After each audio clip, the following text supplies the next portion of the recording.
My name is Monika Tonkolete. I come from Lithuania. I'm a nurse originally, and now I am a volunteer at organization Volunteers Initiative Nepal. My name is Agata Kopnitsky. I'm 25 years old. I come from Hungary, and I'm a doctor. I came to Nepal as a volunteer. We were sent to Okhaldunga region, which is one of the most rural regions in Nepal. It's very undeveloped. It's one of the poorest regions. We had 3 projects going on. First of them was conducting a research on women's healthcare.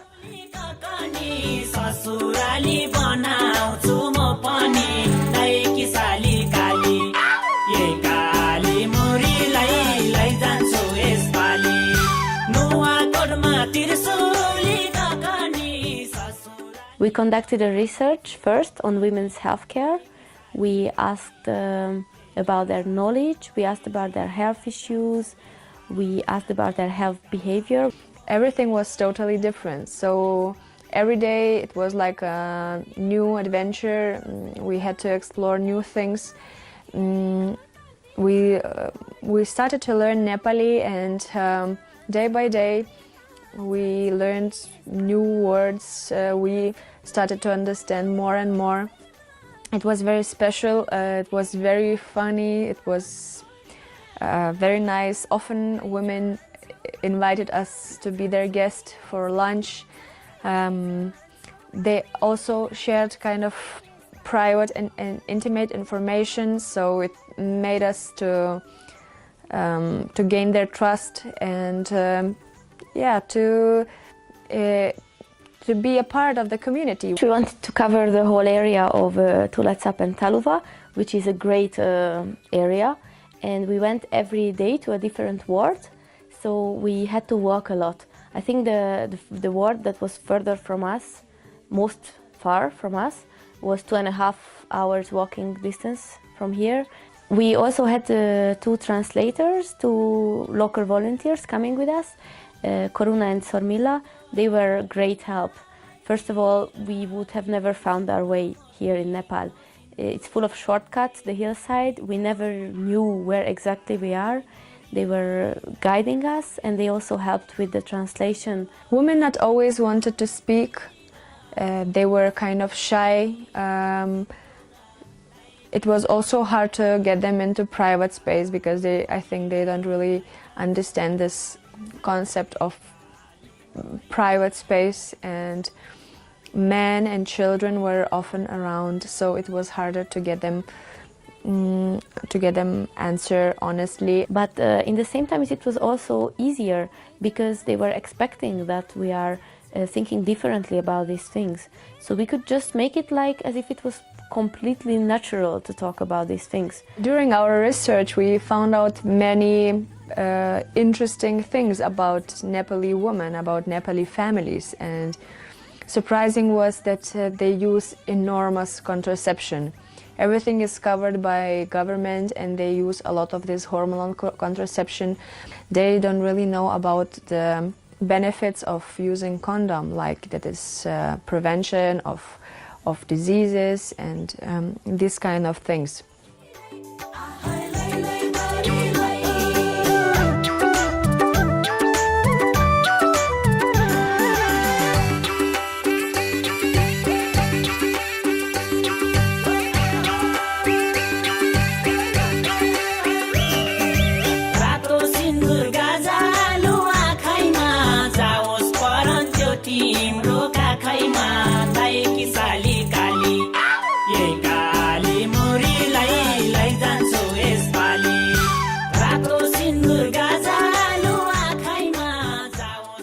We made health and sanitation sessions in different schools, which involved about 800 students.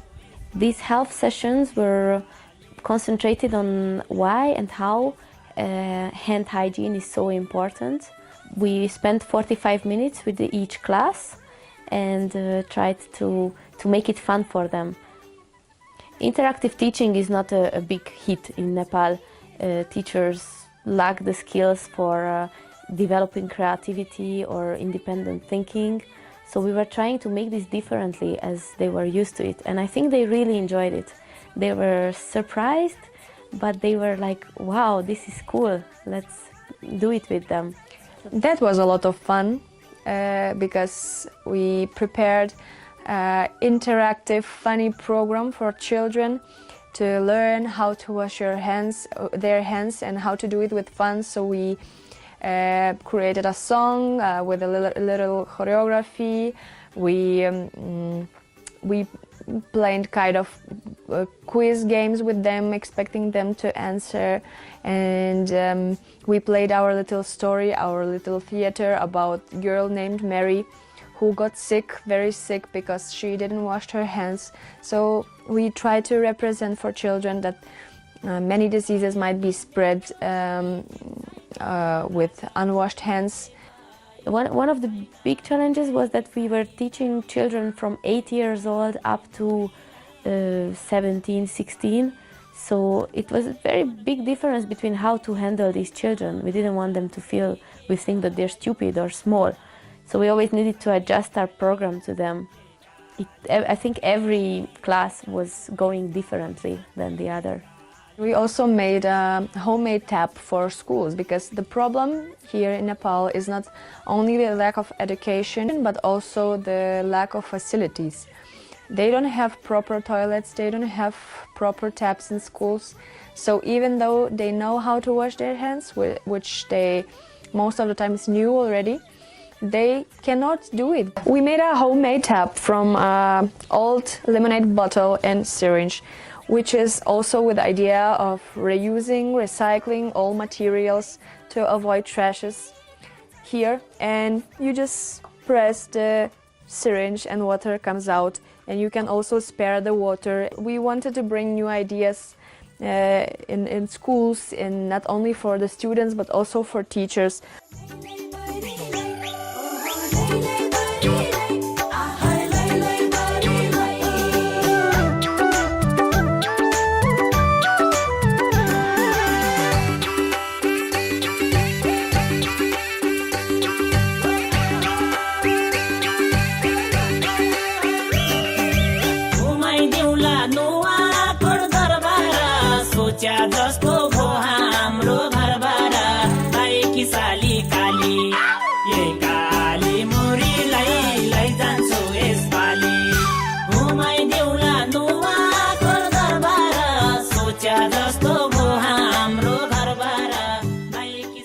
We found out that women have lack of knowledge about breast cancer and cervix cancer.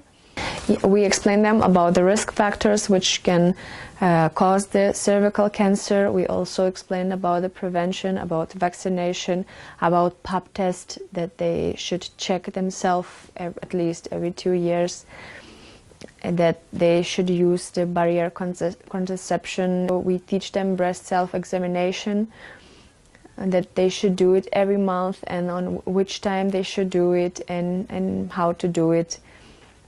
They were very interested, they were very active. We try to make our classes interactive and interesting for them by making posters. I sewed from material a uterus of the same size with the cervix, so that they can really see and understand what is this and what is inside their body, because they're not clear with these things either. It was the same concept of going from ward to ward, visiting every community. Women would gather in a place, like in the side of the rice field, or sometimes they had some schools or buildings where they could all gather together. We wanted for it to be a talk between women. We are women, they are women, and there's nothing to be shy about. The challenge of all this was time planning, because we had our time planned where we're supposed to be there and when we're supposed to start our campaign, but women not always showed up on time. The hospitals, there's not enough hospitals, people don't go to hospitals, it's not easy to reach it. You need to take a jeep, go for hours, you need to pay, so it's not easy. So I think here prevention would be a key point. It would be very important in these communities.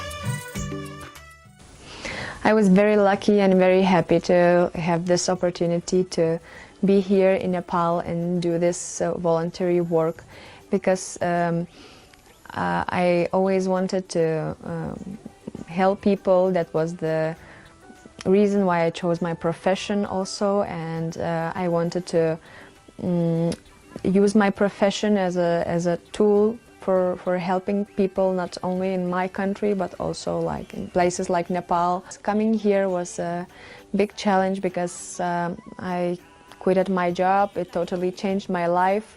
Living conditions here are not the easiest, but still I really enjoy it. I'm very happy to live in this Nepali family, which is just great experience, seeing the true Nepal, true country, true culture, and all this tradition. That makes me feel proud of myself that I have this chance to make an impact, even if it's a small thing. Still, I think it's important. Being here in this community is just amazing. It's a very unique experience. I enjoy every moment. Of course, it's really hard to make changes in a small period, so it's important to stay motivated and understand that changes need time. I think it was very good that it was 6 of us. We became good friends, and we were leaning on each other, we were supporting each other a lot. And especially with Monica, that we were doing this project together. If one of us was feeling down, the other was trying to lift the other up. For me, one of the best experiences is when we start talking in Nepali with Monica. Now we know quite a lot of Nepali. We can speak with the woman, and the way that faces change when we start talking in Nepali, and they're like, wow, these people came here and actually want to talk with us. And then they open and they want to share their thoughts with us. It's a beautiful feeling. I wanted to be a volunteer for a long time, and it's an amazing way to start these things. And when I go back to my country, I would like to keep this going. I would like to promote the idea of volunteerism. And as a doctor later, I hope that I will have the chance to come again, maybe not to Nepal, but any other country, and do even more work.